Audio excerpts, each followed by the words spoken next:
দুপুর আমার প্রিয় বন্ধুরা, আজকে আর সকাল বলবো না, আজকে একদম দুপুর থেকে ভিডিওটা শুরু করতেছি। এখন বাজে প্রায় 12:30টার মতো। তো সকালে কাজকর্ম করে সকালে যা যা করার ছিল সব কিছু করা হয়ে গেছে। এখন আমি একদিকে রান্না বসাই দিছি, আর একদিকে ওই যে মা গুঁড়া নিয়ে গেছে বাইরে, যেহেতু একটু রোদ্র উঠছে গুঁড়াটা লাড়ার জন্য। আর দেখা যায় ওই যে দেখেন সৃষ্টিবাবু দেখা যায় সাইড থেকে চলে আসছে। তো কেমন আছেন আপনারা সবাই? আশা রাখছি যে যেখানে আছেন সবাই খুব ভালো আছেন আর সুস্থ আছেন, আর আমরা আপনাদের দোয়া ভালোবাসা এবং ভগবানের আশীর্বাদে ভালোই আছি। তো এখন হচ্ছে আরও অনেকক্ষণ পরে চলে আসলাম। এখন দুপুরে খাওয়া দাওয়া কমপ্লিট করে এখন প্রায় 3টার মতো বাজে। তো ভাবলাম কাপড়ের আলনাটা একটু গুছিয়ে নিই, আর কাপড়ের আলনা থেকেই না মানে কাপড় চোপড় সব খেয়ে নেয় ইঁদুরে। তো কয়দিন পরে পরে সব কাপড় চোপড় নামাইয়া দেখতে হয়, আর না হলে ইঁদুরে খাইয়া নেয়। তো সেই জন্য আজকে সবগুলো কাপড় আলনা থেকে নামাইলাম, নামাইয়া দেখে টেকে আবার রাখতেছি। তো যাই হোক, ভিডিও শুরুতে আমার প্রিয় বন্ধুদের কাছে একটা রিকোয়েস্ট করে নিব। আমি জানি না আপনারা কে বা কারা আমার এই ভিডিওটা দেখতেছেন, আদৌ দেখবেন কি না। তবে আপনারা যে বা যারা আমার এই ভিডিওটা দেখতেছেন কিংবা দেখবেন, আপনাদের সবার কাছে আমার আন্তরিক রিকোয়েস্ট রইল, প্লিজ সবাই একটা করে লাইক করবেন, একটা কমেন্টস করবেন। কারণ আপনার একটা লাইক একটা কমেন্টসে একটা শেয়ারের কাজ করে। আপনার একটা লাইক একটা কমেন্টসে আমাকে উৎসাহিত দেয় আরও নতুন নতুন ভিডিও তৈরি করার জন্য। তো প্লিজ আপনি চাইলে এইটুকু হেল্প আমাকে করতেই পারেন, কারণ এটা হেল্প করতে কিন্তু কোনো টাকা পয়সার প্রয়োজন পড়ে না, একটা লাইক দিতে একটা কমেন্টস করতে। তো যারা ইউটিউব থেকে দেখতেছেন তারা চাইলে আপনি আমার চ্যানেলটাকে সাবস্ক্রাইব করে রাখতে পারেন, আর যারা ফেসবুক থেকে দেখতেছেন অবশ্যই পেজটাকে ফলো দিয়ে রাখবেন। আর যারা প্রতিনিয়ত এই কাজগুলো করে আমাকে সাপোর্ট করে যাচ্ছেন, আপনাদের সবাইকে জানাই আমার অন্তরের অন্তঃস্থল থেকে অসংখ্য অসংখ্য ভালোবাসা। তো কাপড়ের আলনাটা গুছিয়ে নিলাম, এবার ড্রেসিং টেবিলটাও পরিষ্কার করে নিব। আর এই ড্রেসিং টেবিলটা মানে একদিন না মুছলেই কী যে অবস্থা হয় আর কি বলার মতো না।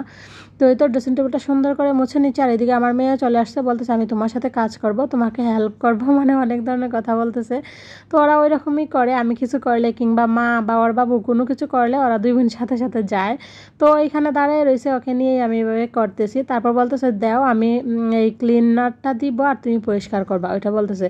তো একটু একটু করে ক্লিনারটা দিতেছে আর আমি পরিষ্কার করে নিচ্ছি। তো ওই জায়গাটা পরিষ্কার করে এতদিন কাপড় রাখছি, তো এখানে ভাবতেছি এখন অন্যান্য কিছু রাখবো আর কি। তো দেখি আগে পরিষ্কার করি তারপরে কি করা যায়। আমরা যেহেতু একদম নিচতলাতে আছি, আর এখানে প্রত্যেক দিন মাল আনা নেওয়া করে আর কি লেবাররা, তো সেজন্য এত পরিমাণে আর কি ধুলাবালি আসে যেটা বলার মতো না।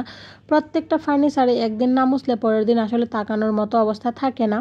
তো শুভ সন্ধ্যা আমার প্রিয় বন্ধুরা। তো বিকালে এই তো এইটুকু কাজ করে, আর কোনো শুট নেওয়া হয় না আজকে। আসলে অনেকগুলো বেশি কাজ করছি, আর যেদিন বেশি কাজের চাপ থাকে সেদিন আসলে আমি ক্যামেরা ধরতে পারি না, কারণ এমনিতেই প্রচণ্ড কাজের চাপ থাকে, তার মধ্যে ক্যামেরা ধরলে দেরি হয়ে যায়। তো পরে আর তেমন কোনো কিছু শেয়ার করি না। এখন সন্ধ্যার সময় যে দেখেন মা পিঠা বানাইতেছে, আমিও চলে আসলাম, দুজনে মিলে পিঠা বানিয়ে নেব।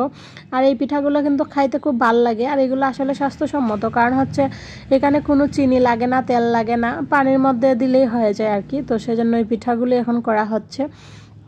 তো মা এক এক করে সবগুলা পিঠা পানির মধ্যে দিয়ে দিচ্ছে, আর আমি একটু আপনাদেরকে দেখানোর উদ্দেশ্যে একটু ভিডিও করে নিচ্ছি।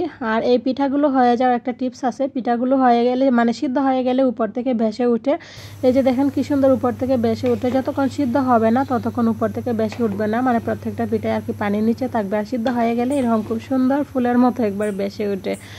তো যাই হোক, আমাদের এই পিঠা বানানোগুলো কেমন লাগলো অবশ্যই কমেন্টস করবেন। আর এটি কি পিঠা নাকি রসমালাই একটু কমেন্টস করবেন।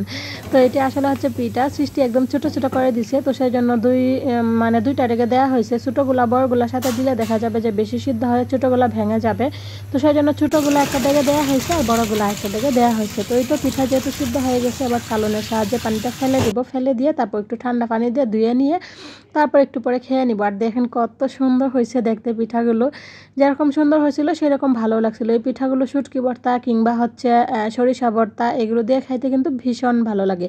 তো আমার মেয়ে কী করছে, এই পিঠাগুলো সস দিয়ে খাইছি, টমেটো সস দিয়ে, আর আমরা এমনিতেই খাইছি কাঁচামরিচ দিয়ে। তো চলেন আজকের মতো ভিডিওটা শেষ করি, সবাই ভালো থাকবেন।